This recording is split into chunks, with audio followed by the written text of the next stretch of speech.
6, we're back again. Kristi and Katie, your crime time friends. Stories, justice, laughs collide. True Crime Squad, come join the ride.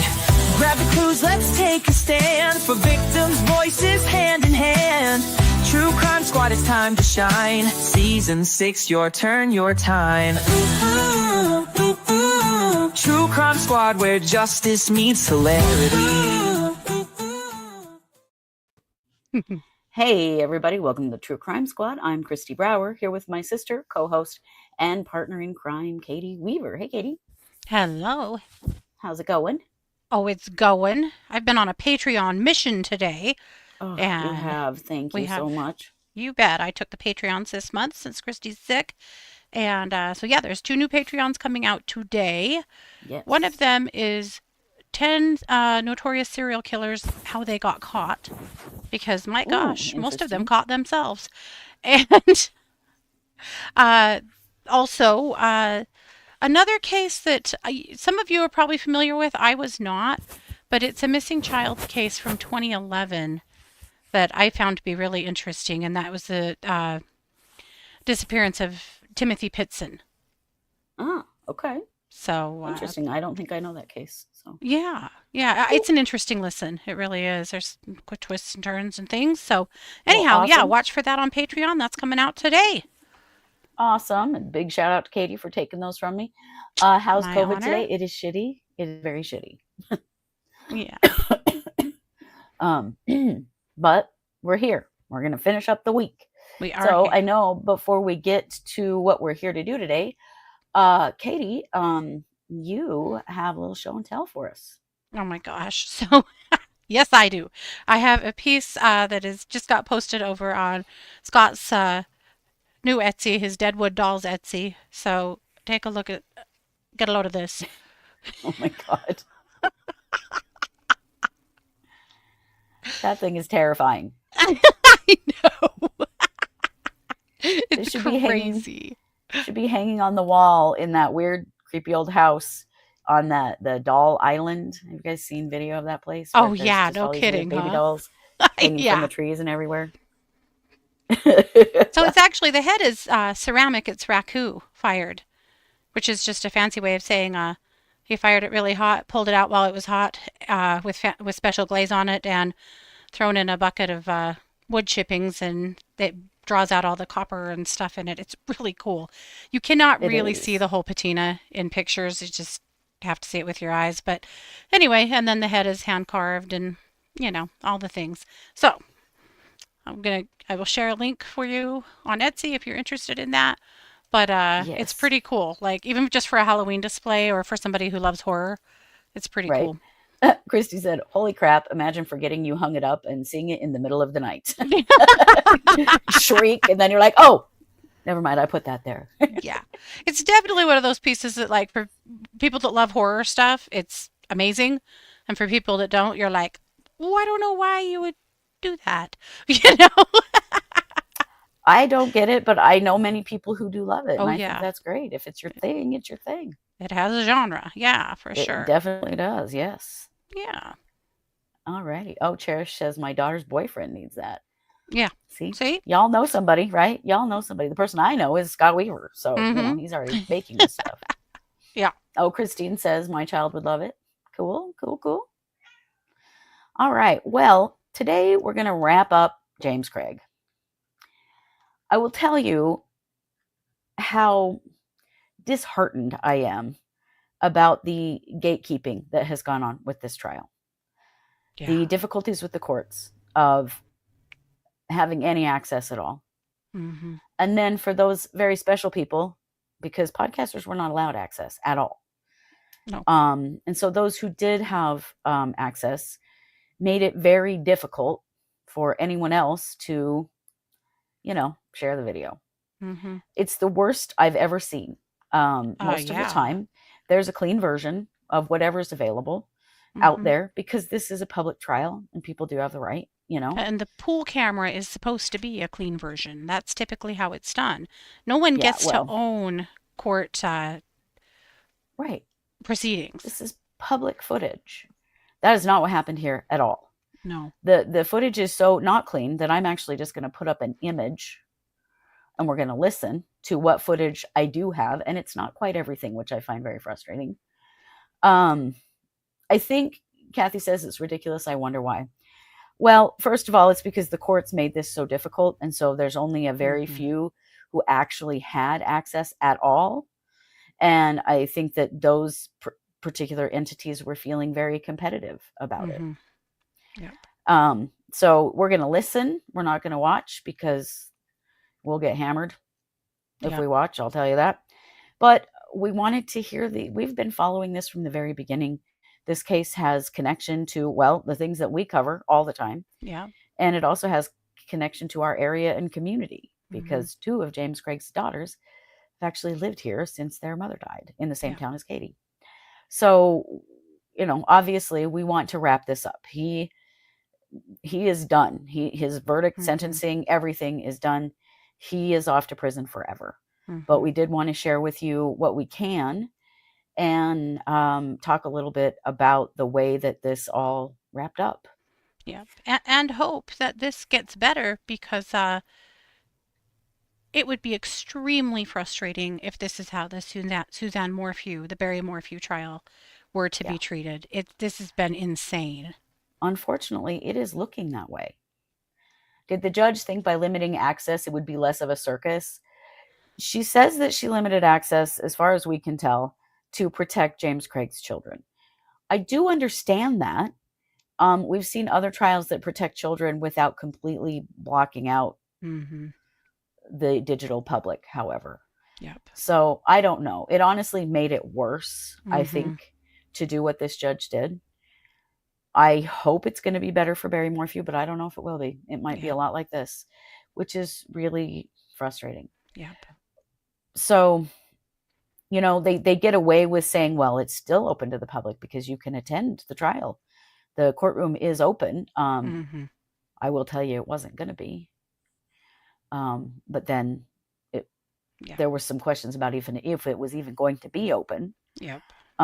It was, but not everyone can attend in person. And in our digital age, it seems very silly. Yep. For there to be like a judge to have their own channel that just streams from the courtroom. How many of those have we seen now? Yep. Right. Arizona made this so easy. So easy. They did. Idaho has started making this easy. And some instances. Idaho has made it much easier too. Yeah. Colorado's got a lot of catching up to do, I think. They do. And I don't really understand the behavior, really. No. And I think that what this judge did, no, I don't either. The weird ownership of a public trial is strange to me. Anyway, so we're going to share with you what we do have. And we're going to start with a portion of the prosecution's closer. And I'll show you what a silly way I have to do this. Presentation of evidence. They presented exhibits including Angela Craig's journal. And what did they succeed in doing by presenting that journal to you? Feel free, take your time with it. What it shows is that Angela Craig was an incredibly thoughtful, patient, analytical, resilient, and hopeful person. Because this guy has been doing this stuff to her apparently since 2009. Remember some of the earliest entries that they talked about? 2009, how she was feeling about what he had done to her at that point. And then 2018, how she was feeling about what he had done to her at that point. And what does she do each time? She steers it back around to something positive. She looks to her faith and she goes on. Right? She went on to have multiple more children with him. She goes on to live another 14, 12 years from those earliest entries. She goes on to live another 5 years from those last entries. She is the ultra marathon runner of dealing with this man's betrayal. But she couldn't outrun it in University Hospital on March 15th. Let's talk about the evidence. December 2022, Angela catches him in the latest affair, right? He's up in Montana with Elizabeth Gore. And she says, "Don't come home. I don't want you here. I hope she was worth it." What does he do? Well, she plans to leave him. She tells her sister, I'm leaving Jim. I'm going to wait until after Christmas, but I'm done. I'm leaving him. This is not a woman who can't fathom a world in which she's divorced from James Craig. This is a woman who is ready, willing, and able to leave Jim Craig. She's telling her sister, her best friend, her confidant, I gotta go. What does Jim Craig do? He talks her into staying. And how does he do that? He offers her some false statements. And then she tells Tony, it wasn't what I thought. But what did Tony say when Ms. Moses was cross-examining her? It was, wasn't it? Yeah, it was. But he had Angela convinced because he's very convincing. He convinced Angela, I'm not sleeping with her. It's not sexual. You heard Elizabeth Gore. Yes, it was. Right? He offers false statements to dig himself out. This is not a man who wants to get divorced. If he wants to get divorced, she's serving it up to him on a silver platter. Thanks. Goodbye. It's not what he wants. He says the D word, right? He says divorce, but then he backtracks, right? This text from December 22nd, a couple days before Christmas. I'm sorry that I suggested we should just get a divorce. That was horrible. It was me talking out of fear and maybe desperation as well. I don't think we would be better off divorced. And I'm not just trying to buy my time until after Christmas and then convince you to leave. In fact, I hope that things just keep getting better and better after Christmas. This is a man who's digging himself out, reassuring Angela, convincing her that he's committed to their marriage. And she's definitely committed to it. January 2023, Angela discovers another affair. This is Carrie Hegeset, right? And on January 3rd, the defendant texts Ms. Hegeset, hey, big problems. Ange found the Doubletree Hotel receipt, discovered the missing money I used to buy the car, saw the money that I paid for the attorneys. I told her that we met on Seeking, but that I'm not sleeping with you. Another false statement that this man offers to his wife.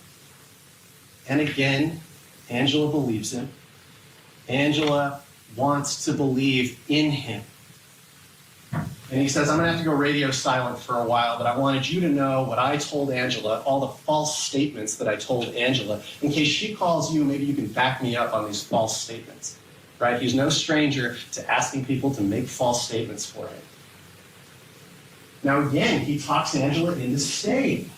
He says, I hate that I lit our marriage on fire again and again. I just want to find some glimmer of hope that I can help you so I can feel like there's still a way forward with you. All the while he's telling Carrie Hegeset, I've just had to lay low. I'm doing serious damage control over here. This is not a man who wants to get divorced. Every time this man says he wanted to get divorced, that's a false statement. He wasn't willing to get divorced. Now, he wanted out of his marriage, that's for sure. But he was not willing to do it with divorce. Angela was convinced. She was convinced. She believed him. He's very convincing. Now, on January 14th, he says to Carrie Hegeset, I'm not happy, but can't get divorced right now. I'm not suicidal, just stuck. That's the most honest statement you get from James Craig in the evidence in this case. That's how he felt. He felt stuck. Not suicidal, but stuck. I can't get divorced right now. Why not? Why not? Because he doesn't want to suffer those financial and reputational consequences of divorce. What else does he say to Carrie Hegeset? He says, well, that's where he says on March 14th, I'm not happy, but I can't get divorced right now. Not suicidal, just stuck. And then 2 days later, Brian Redfern is tightening the financial leash, right? Has that meeting with his partners, comes over late at night, tells James Craig, you're going to have to take a drastic pay cut. And you're going to have to work more hours. You're going to have to take less time off. More hours, less money. This is after he's telling Carrie Hegeset, I can't get divorced. And this is how he describes his marriage to Carrie Hegeset for a month.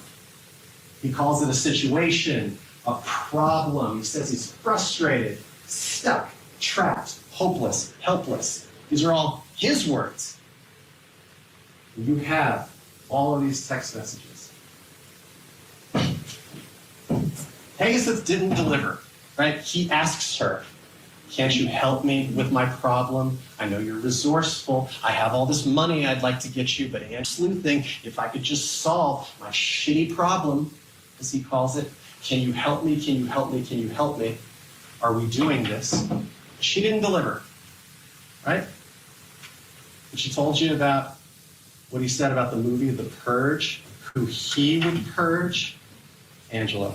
How would he purge her? By injecting her with something untraceable. Now he goes to this dental conference in Las Vegas, February 22nd through 25th, and he meets Karen King. And what does he say in the Timeline Manifesto? I went to Las Vegas and had another affair. He's not talking about anybody else. He's talking about Karen King. Karen King was different. On at least the surface, right?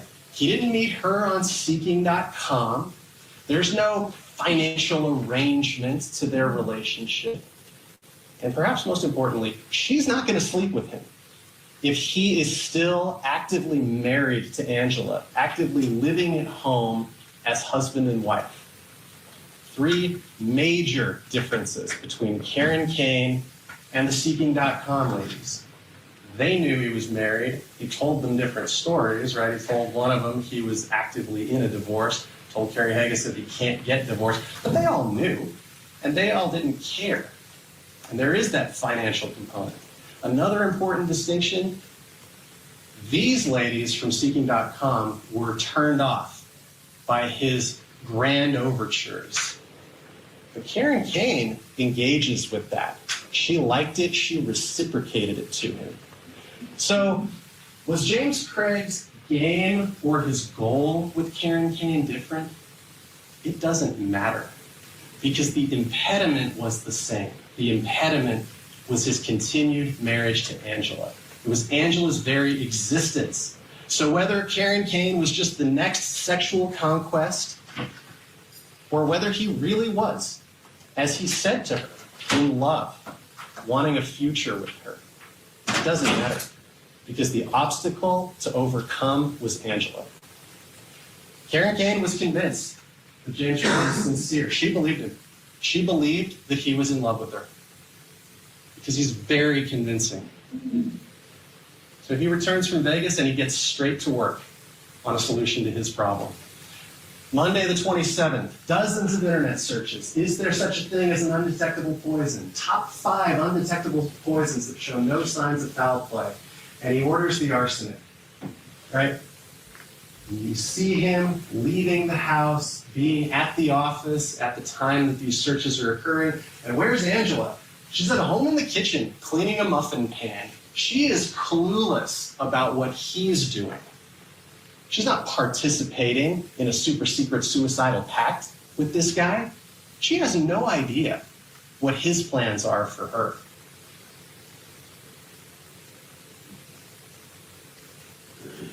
Orders the arsenic, delivered to the mailbox. And he's making plans, right? Invited Karen Kane. She's supposed to come on March 8th, right? The clock is ticking. He's got a date, and he's not going to miss it. Tuesday, dozens more searches. How to make murder look like a heart attack. Not how to make suicide look like a heart attack. Not how do I talk my wife out of suicide. How to make murder look like a heart attack. Because he knew what he was going to do. Make it look like an accident. There he is, leaving and returning. He's at the office when these searches are happening. Wednesday, heart attacks and murder. Not heart attacks and suicide. Heart attacks and murder. How long does it take to die from arsenic poisoning? He kind of needed that information because that's what he was about to do to her. There he is again, leaving and coming back at the office when all of this is taking place. Meanwhile, telling Angela he wants to work on the marriage, right? I feel like I'm trying to be better every day, and every step forward comes with 2 steps back. I don't want you to feel like you have to be the one clawing this relationship back. Again, he's reassuring Angela. that he's actually committed to the marriage. He's deceiving Angela about infidelity, right? He says, I really was in Las Vegas by myself. Nope. False statement by James Craig. He was in Las Vegas with Karen Kane. Oh, I'm not communicating with any of the girls off that site. Also a false statement by James Craig, because we know he's still talking to Elizabeth Ward. Angela goes to Utah, takes a last vacation. Of course, she doesn't know it's her last vacation because she's making other plans, right? Her sister told you they were going to go to Newport, Rhode Island. They had learned all about the Vanderbilts when they went to Asheville, North Carolina, and they were fascinated. They loved history. They loved genealogy, and they loved American history, and they were going to go to Newport, Rhode Island, learn more about the Vanderbilts. But if you believe this man, that was all a facade. That was all Angela deceiving and manipulating her sister Tony about some future vacation that Angela knew was never going to occur. Saturday the 4th, here comes the arsenic, and there goes Jim Craig to pick it up from the mailbox. He wastes no time. No question. He did it. Bought the poisons. And then he changes Karen Kane's travel, right? They changed the plan. Now she's not coming until the 16th. He's bought himself a little more time. I mean, Angela's in Utah. He can't very well murder her while she's in Utah. He's got to wait for her to get home, and he doesn't know how long this is going to take. Angela comes home, and he wastes no time. The next morning, preparing that shaker bottle, she's drinking it, and he's leaving to work, doing more searches about tetrahydrozoline poisoning timeline, and then she starts to feel sick, and she tells him her symptoms. Now remember, if you believe him, this is all a facade. This is all Angela just committing to the bit, committing hard to the bit. All of her texts about how she's feeling dizzy, and she says she feels drugged, and he says, well, I know, given our history, that must be triggering, but just for the record, I didn't drug you. Who needs to say that? This guy. Why? Because he actually had drugged her in the past, without her knowledge, without her consent.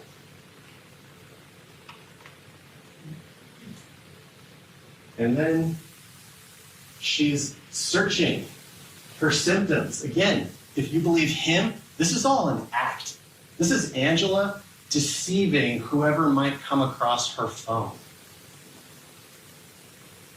And he takes her to the ER. And that evening, he goes to the office. And this is where Caitlin Romero sees him lurking in the dark in exam room number 9. Why? Why? He's got an office. He's got his own computer in the office. Why is he lurking, doing those searches on computer number 9? Because he's trying not to get caught. He's trying not to do this stuff on his cell phone and his work laptop. He's doing it on a computer he doesn't think anybody is ever going to look at. And then he sends her that text about a personal package that's coming. And that was the oleander. Now, he never got it. But that night, he ordered the oleander. And here goes Angela, searching about her symptoms, possible diagnoses. Searching, trying to figure it out, but she has no clue. The next day, she spends all day searching for an explanation. All day. All day, from 6:39 a.m. until late into the evening. And then she's texting Jim, I might go to urgent care this morning. And we know she does go to an urgent care. And she says, the ER is useless. She's complaining. She's frustrated at the lack of answers. And she's communicating that to her husband. Now remember, if you believe him, it's all an act. All of this is just her flawlessly committing to the bit. Right? And they're talking all day about how she's feeling.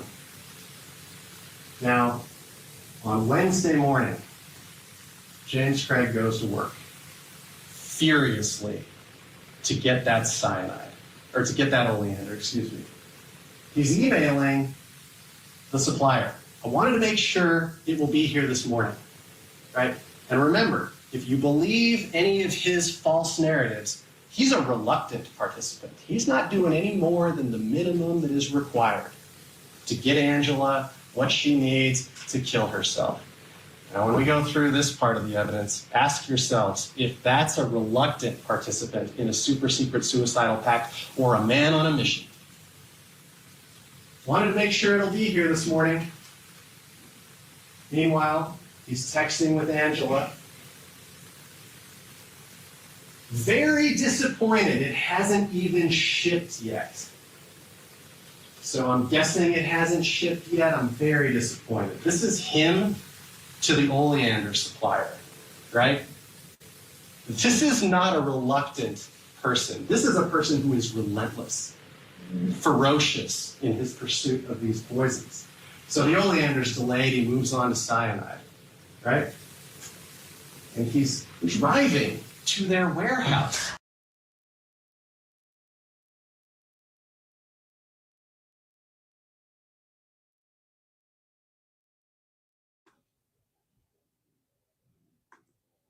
Okay. And that's what we have of the prosecution, but it's really damning. I mean, when you hear how far back these conversations have been and how many affairs. And somebody in the chat was saying, how many STDs, right? Oh my God. How many times did Angela have an STD because of this man? That was my question. How many times did that poor woman, that Mormon, sweet, tender, essentially virginal woman, have to go to the doctor and be tested for STIs? Yeah. Because I'll bet it was more than a few. Probably a bunch. And the thing that he says about the purge, who he would kill and how. Yeah. My God. Can you imagine having that conversation with another person? No. And saying, I would kill my spouse?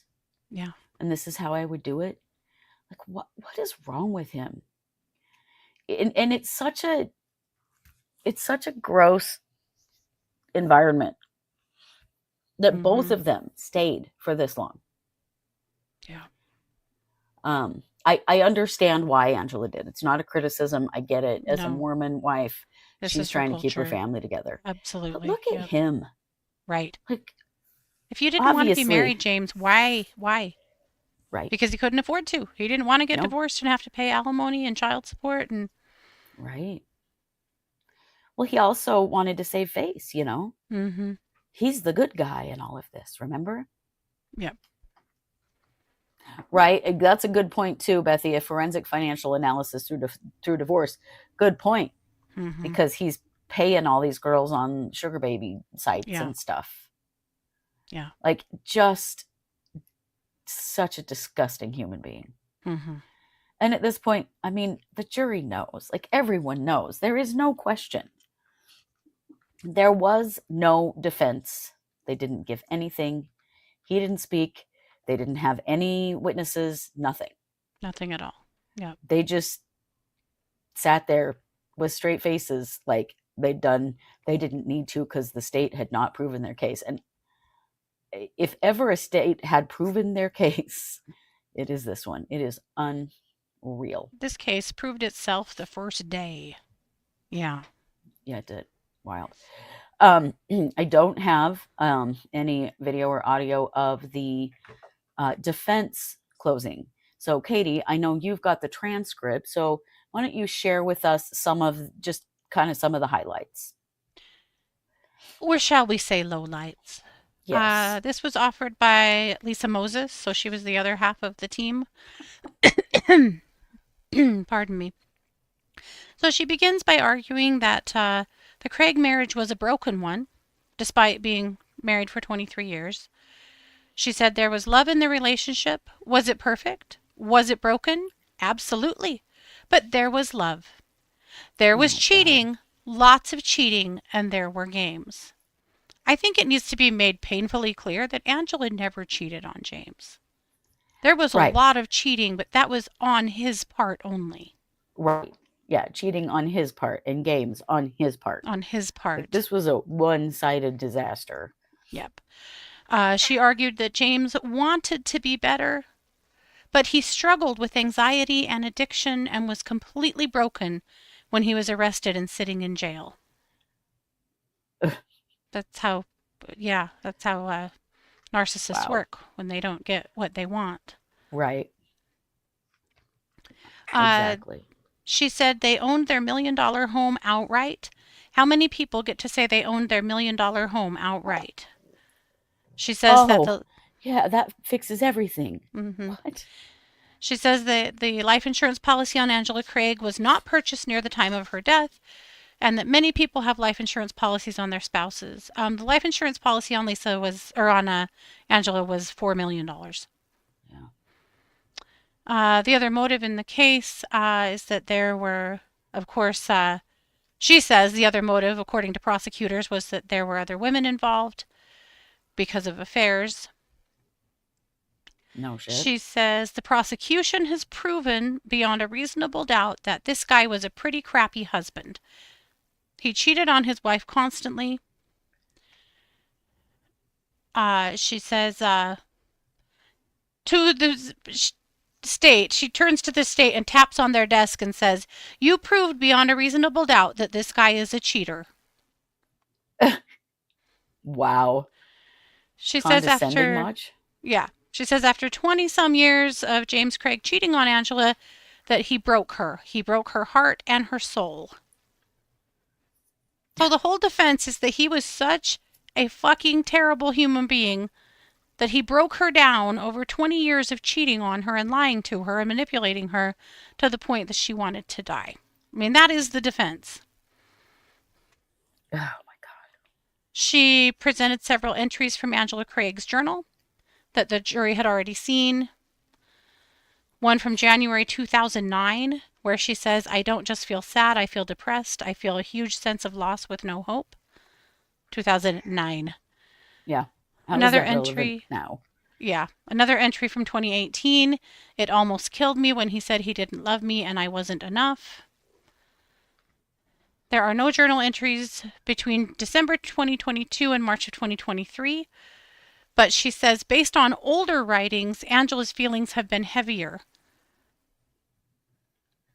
She claimed the prosecution that their argument that James Craig wanted out of the marriage does not track with the defendant when he was caught in an affair.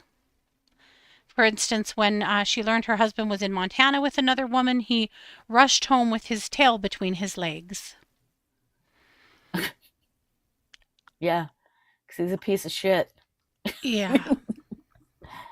She argued that the home surveillance video submitted by prosecution as evidence, which showed conversations and interactions between them in the kitchen, has extensive gaps. She says there cannot be any speculation as to what was going on in those missing moments.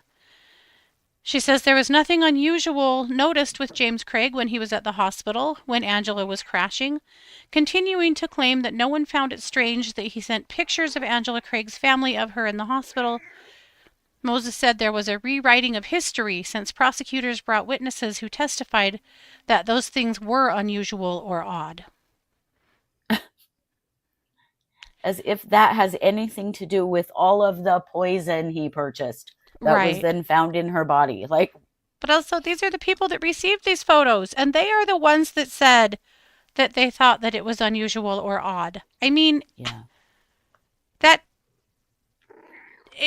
The whole argument, these guys are killing me, but they're just trying to deflect away from the very glaring evidence.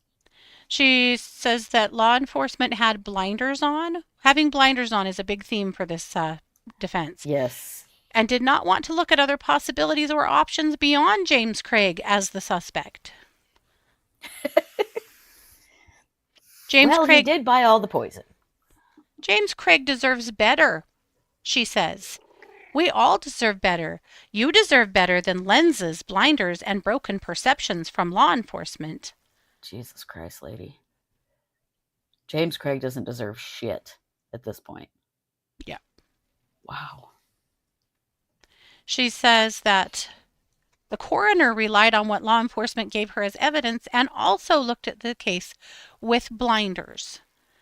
She asked the jury to think about the perceptions and assumptions that the ME would have had when deciding this was a homicide. This woman was poisoned by multiple poisons that elevated throughout her stay in the hospital. Yeah. Why? How would you come to any other conclusion than that this was a homicide? So what, she's in a coma, she's also continuing to dose herself? Yeah. Sure. Wow, lady, you've really lowered yourself to And then she asked the quite jury a to place. take the lenses off the law enforcement's narrative, take off the blinders. You know, Lisa Moses, I don't think telling the jury to pull their head out of their ass is ever really going to help you endear to them. No, it is not. Right. She said if James Craig gave his wife a toxin through an IV at the hospital that ended up killing her, why walk out and say her arm hurts? Why not just sit there and let the buzzers go off and go, oh my goodness, why give anyone the heads up? Right. Why do any of these things? Why? Yeah. Then they argue that James Craig was searching for things like cyanide or eye drops, and their toxicity was to maybe understand what Angela Craig was doing to herself. Was it to understand what was happening? Oh my God, lady. Like, Guys, that would take a serious delusion to believe that. he's this really, really good and also really, really terrible husband who just really, really wanted to understand why his wife was doing these things to herself. Sure. And he was so concerned, but he purchased and provided the poison. Mm-hmm. Right. Was it so he could understand? My God. My God. I know they have a job to do, but dear God. Yeah. So then they This point was to pretty some rough. images of Angela laying in bed with laptops and other electronics, start hammering again on law enforcement that they never searched those for evidence in the case. Why? What were they so afraid of that they couldn't actually look at all of those things? The cloud, lady. The cloud. You don't Mhm. have to search every device when they're all connected to the same fucking accounts. And that was Like, made clear to come the on. jury throughout the trial. And Right. so saying things like that to the jury again is counting on them being stupid. And Yes. again, I would imagine And a lot of implying that jurors. they are.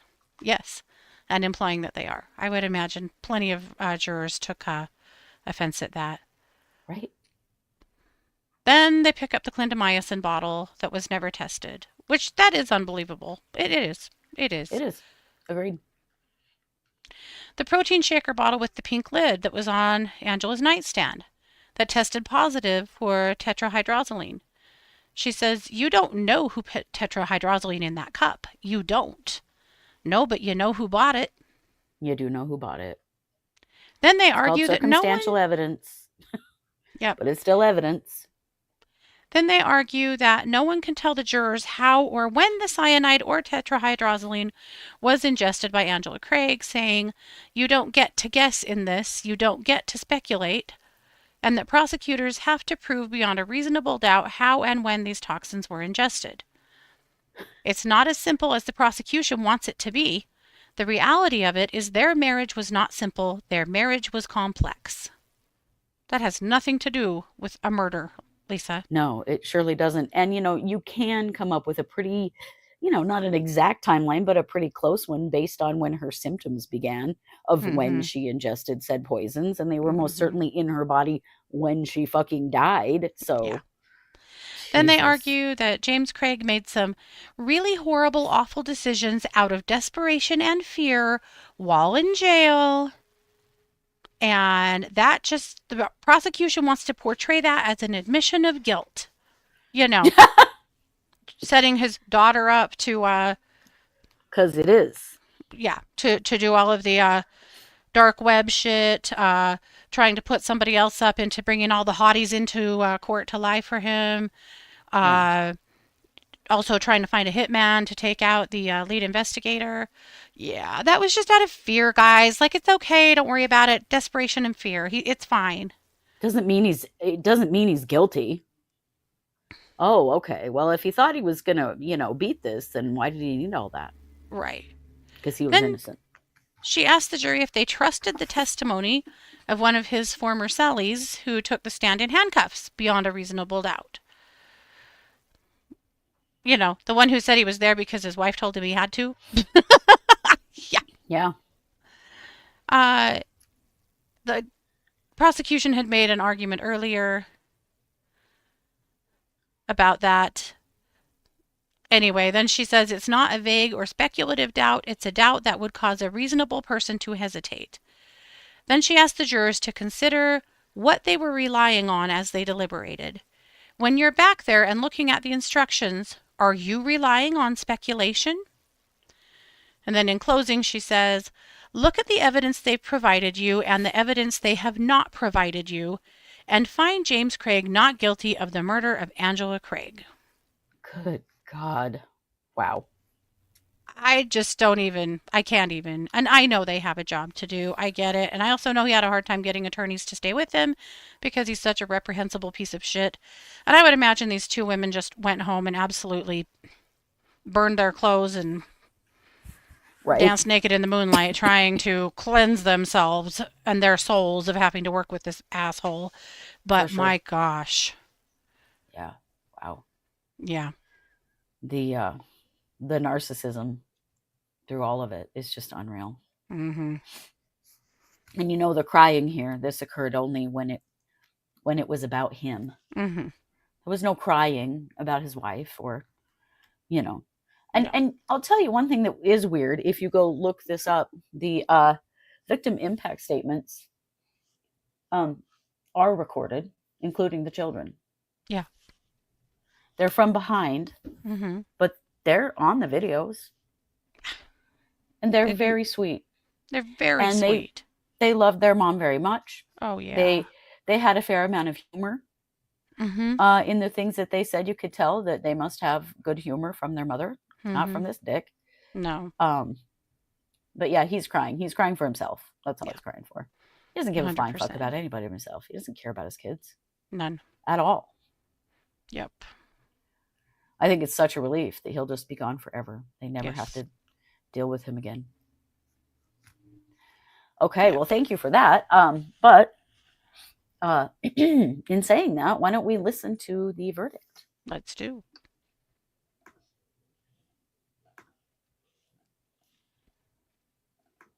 And for the reading of the verdict.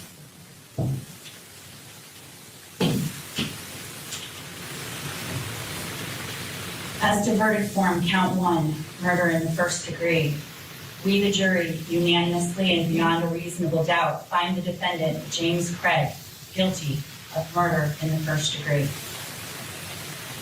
Verdict form, count 2, solicitation to commit tampering with physical evidence, Annabelle Craig. We, the jury, unanimously and beyond a reasonable doubt, find the defendant, James Craig, guilty of solicitation to commit tampering with physical evidence.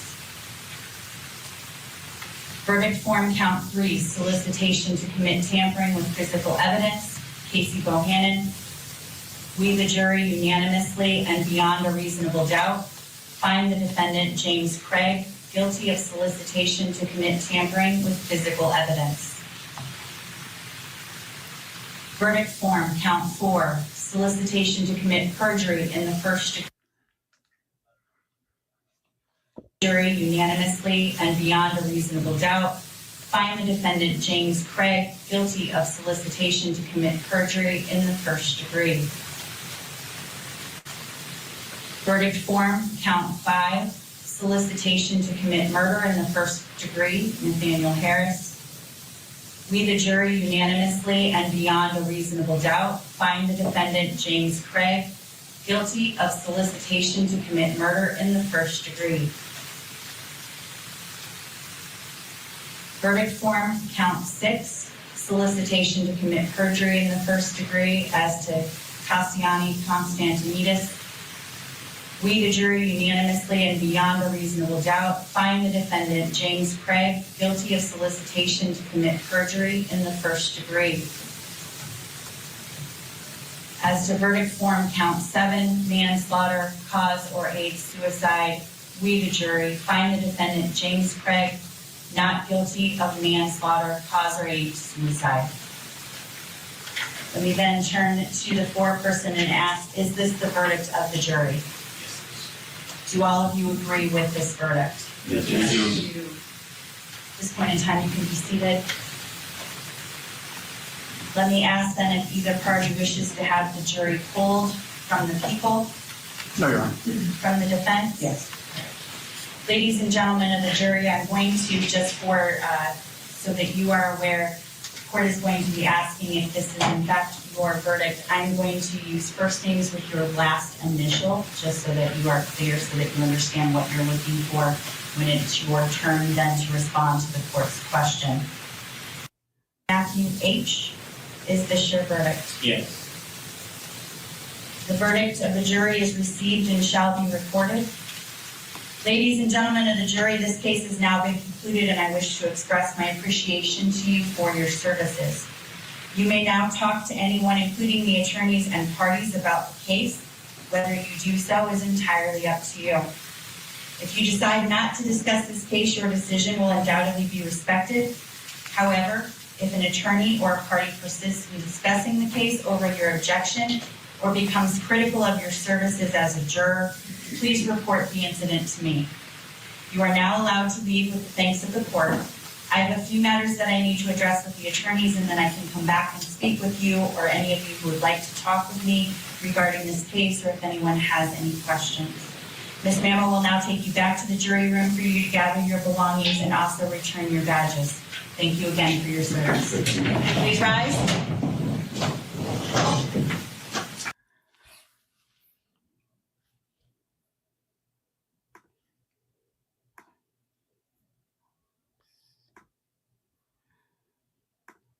Okay. So, guilty on everything. The only not guilty was a second-degree murder or something. It was a second option on the murder. It was a But manslaughter because- charge, yeah. Manslaughter. But because they found him guilty of first degree, then they didn't find him guilty of the other Yeah. one. So, They got guilty of everything they wanted, yes. They did.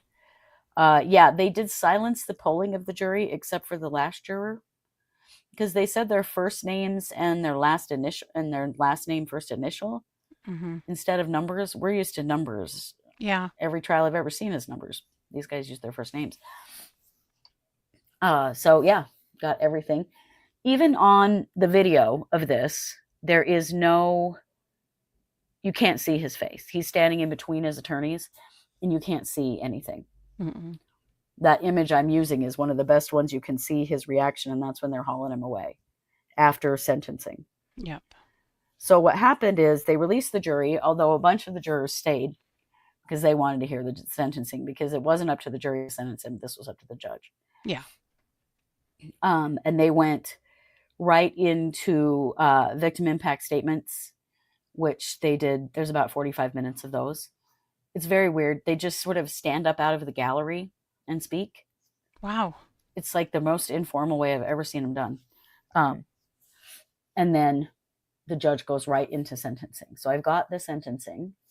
So why don't we switch on over to that?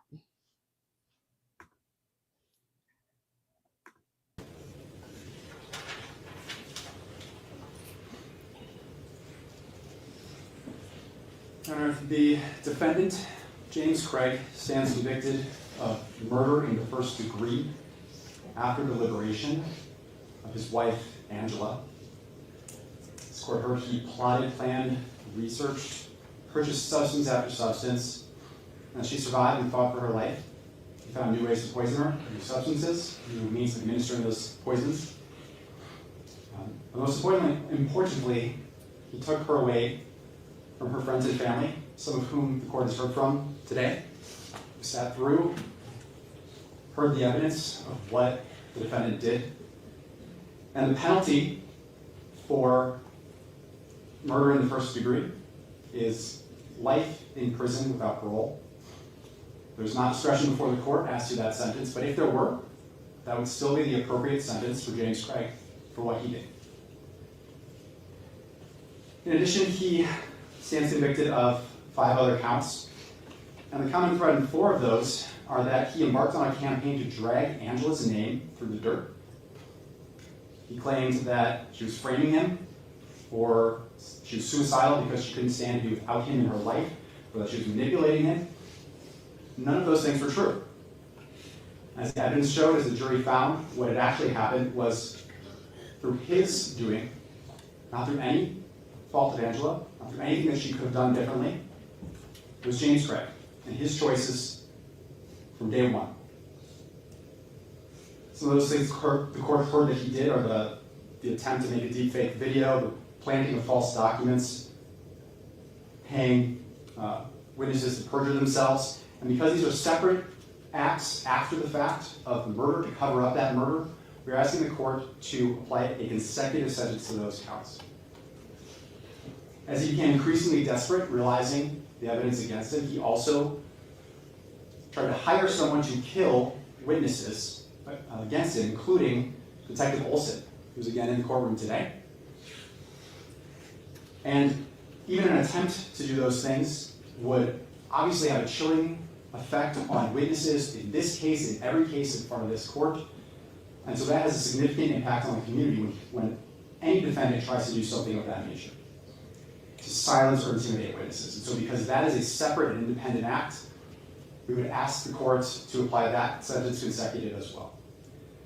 And so the sentence that the people are asking for in this case is life in prison without parole, plus an additional 57 years. That would be the highest amount on each of those counts 2 through 6. That's enough about the defendant. Let's turn back to Angela. From everything the court has heard, both from witnesses who you heard and testified in this case, from her friends and family, from the statements that were made here today, she was loving, selfless, family-oriented, just a wonderful woman. That's the only conclusion that can be drawn from all of the information that was presented about her. She'll be missed at family events, those group chat messages and video chats.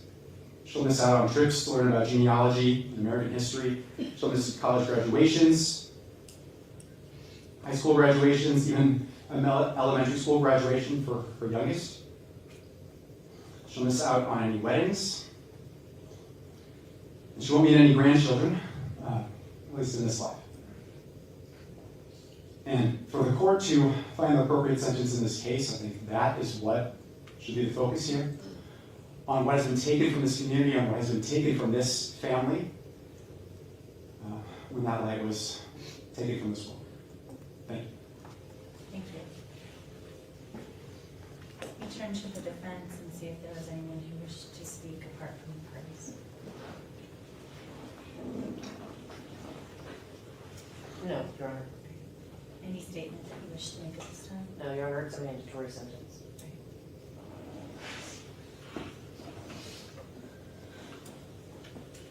Finally, I'll turn to Dr. Craig and ask whether or not he wishes to make a statement prior to sentencing. No, Your Honor, he does not. Thank you.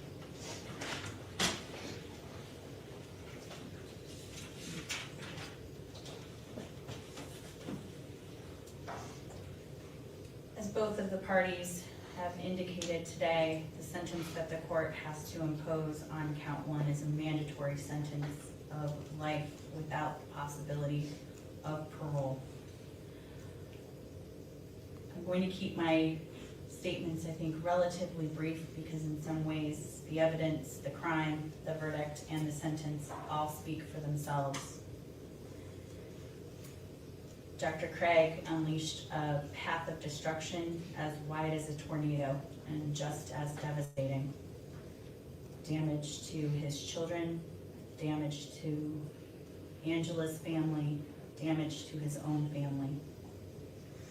None of the individuals that are here in the courtroom before the court today will ever be the same. Their losses may be different, they may feel different, but everybody here shares a loss, whether that is a mother who is no longer there, whether that is a son who will now be in prison for the remainder of his life. The individuals here today will share at least a loss.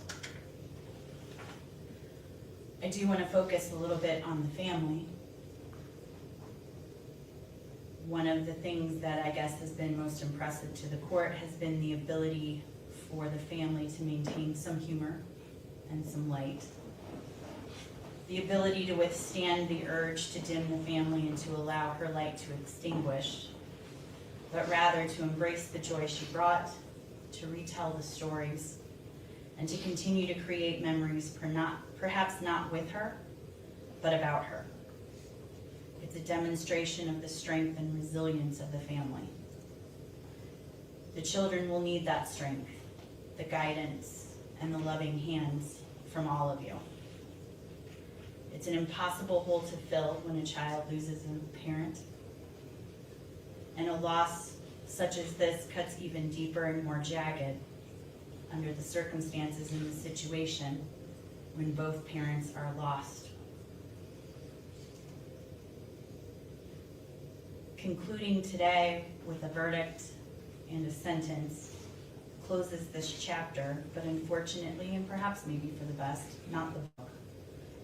And I think that that is important for the family to remember as you continue to grieve, move on, maintain your alarms at 10 p.m., to take the time to remember who she was and what she meant to the family, and the memories that all of you now have the opportunity to share without having the additional burden of trial, hearings, court appearances, and to be able to put that behind so that you can begin to heal. It's a hole that will never fully be filled, but hopefully it is one that will be filled with joy, stories, and memories as all of you continue your text chain and all of the joy that you bring to one another. With that, the court at this time then will pronounce sentence as to count 1, murder in the first degree, the class 1 felony. Court hereby sentences Dr. Craig to life without the possibility of parole.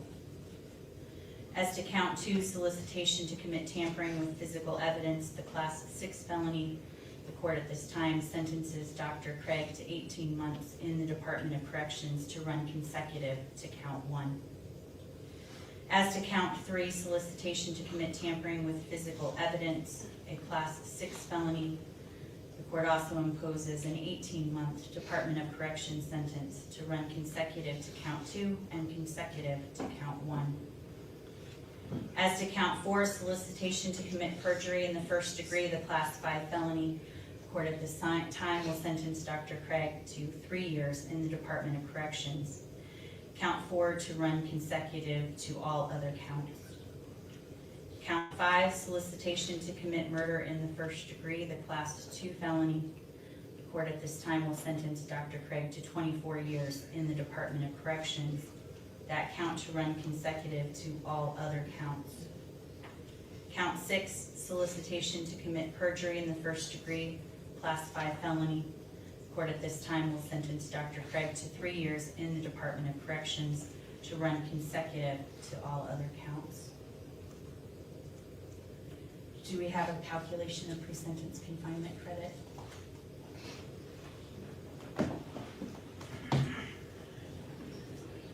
We'll file something to. Thank you.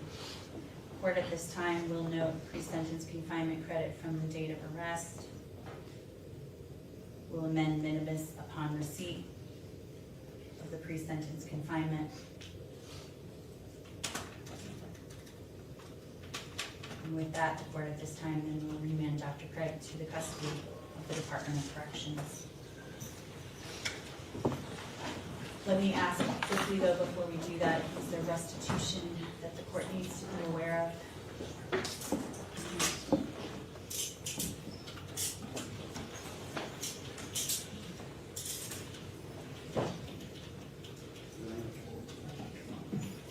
No, Your Honor. Court at this time will note on the minimus no restitution is being requested at this time. Anything else from the people? No, thank you. From the defense? No. With that, court is in recess.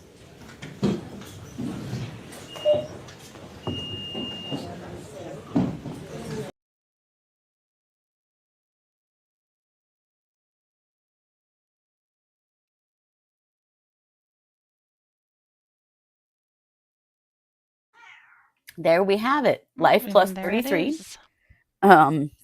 And to run consecutively, which is what we want. Yep. Concurrent means they'll all run at the same time. Consecutive means at one after the other, after the other, after the other. James Craig will never get out of prison. No, he is 100% done. Yes, he is. Could you imagine what kind of bullshit he's going to start trying to pull in prison and trying to get some kind of slam dunk Hail Mary appeal? He'll try, and he'll end up with more charges. Mm-hmm. This man is going to be on trial more than this time. That's just my personal opinion, is that he's going to end up committing crimes in prison. Absolutely. And end up with, more trials. Absolutely. So justice for Angela and her children. Absolutely. And her family. Her poor siblings. My God. Yeah. Oh, yeah. I mean, her poor family is all just shattered over this. Of course they are. Yeah. I'm grateful for his kids, that it's over. Oh, yeah. And that they can move forward. And that, they never have to see his stupid face again if that's what they want. Yeah. So the jury on the Ali case just came back. The verdict was literally just read. I was doing double duty listening to both. So I can't give it all to you exactly because I was doing both, but I will tell you that Dad was found guilty on, I think, all but one charge. Okay. And Mom was found guilty on nothing except for the probation violation. Oh, wow. It's kind of what I was afraid of from what I've seen. But I'm not sure they got Dad on the biggest charge. I can't find it written yet. This literally just happened. So I'll keep an eye on it. But at any rate, that's what's up. Wow. I figured the reason this was taking so long was because they were stuck on Mom. Yeah. They just really didn't have that much evidence against Mom. They didn't. Nothing like what they had against Dad. No. Wow. Who has the Craig kids? So there's still two who are minors. I believe they live with their older siblings because they have adult siblings. No, I believe they live with James' brother. Oh, do they? Okay, I'm sorry. I knew they were with family. Mm-hmm. With James's brother. Oh my God, can you imagine being James's siblings? Yeah. And his family? Yeah. Watching what he's done? I can only imagine how heartsick they are and disgusted. Yep. Yeah. Absolutely wild. Well, I'm glad it's over. I'm glad for everyone that this is done. Me too. That he can disappear just like BK, LVD. Yeah, but rest assured, we won't be done hearing about this guy because shit's going to happen in prison because he's not done manipulating the world. Yep. No, or trying. He wouldn't even apologize to his own children in court. He's still going to go with the I'm innocent bullshit. Yep. And try some shit to get some crazy appeal. I think you're totally right, Katie, that he's going to try something crazy. Mm-hmm. It's not going to work, obviously. No. He's not good at any of this. I know. No, not at all. He's terrible. And he's just not nearly as suave as he thinks he is. No, he isn't. Like, he seemed to really think that he had people all around him that would do the things that he wanted all the time. And I'm afraid that actually did happen for a long time. And it's why he was continuing to live like this. But right. He got away with that for a long time. But this was the line for everyone in his life that had been playing along. That's for sure. Mm-hmm. Yep. Yeah. But crazy Oh, go ahead. Oh, it is weird that they refer to him as doctor. I kind of think it's with shade. The prosecutor at the beginning, prosecutor finger guns, he was definitely doing it with shade. Definitely, I wonder if the judge was too. Like, hey, you're supposed to be held to a higher standard considering who you are and what you've accomplished in your life. Doctor. Yeah. Enjoy being a doctor in prison. Indeed. Well, I think it's wild that the Ali trial wrapped up at this very moment as well. Yeah. But here we are. So now we're just gearing up for Donna F. Adelson because that's what's coming up next. Yep. Yeah, we shall see what happens there. Speaking of someone else who should just plead guilty and get it over with, but whatever. She Gotta is flex those still rights. crying about jail conditions and again asking for a change of venue. Oh, good God. Yep. Wah, wah, wah, wah, wah, lady. 100%. All righty. Well, that's it for us this week. We will be back next week. Hopefully, me sans free of COVID by then. Yeah. Fingers crossed. Tomorrow will be a better day. Yes, it will. All righty. So, thank you very much for being here, for supporting us, for always being our squad. We appreciate you all really very much. And with that, you know it. We are the True Crime Squad. Thanks for being here. Take care.